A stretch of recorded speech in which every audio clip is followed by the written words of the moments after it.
আমাদের জীবনের দুঃখ, কষ্ট, স্ট্রাগল এগুলো পার্মানেন্ট নয়।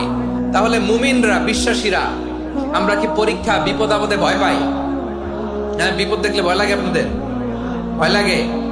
হ্যাঁ, না, মুমিনরা বিপদে ভয় পায় না, তারা হতাশ হয় না, সুবহানাল্লাহ, তারা নিরাশ হয় না। বিশ্বাসীরা হাল ছেড়ে দেয় না, তারা ভরসা রাখে একজনের উপর, চিল্লায় বলতে হবে তিনি কে।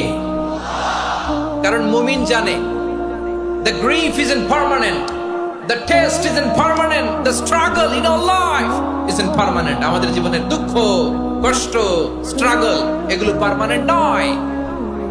After every difficulties there is an ease.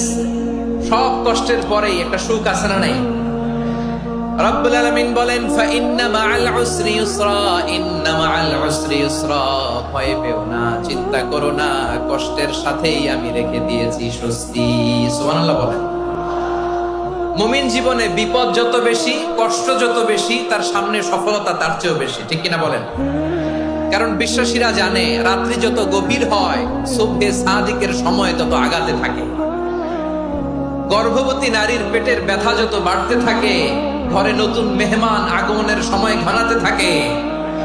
মুমিনদের উপর বিপদ, অত্যাচার, আপদ, পরীক্ষা যত বাড়তে থাকে, কালেমার পতাকা উড্ডয়নের সময় কাছে আসতে থাকে।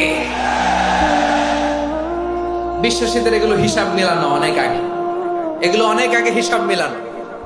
দুঃখের আধার শেষে সুখের আলো মিটি মিটি হাসে, চিল্লায় বলেন ঠিক কিনা?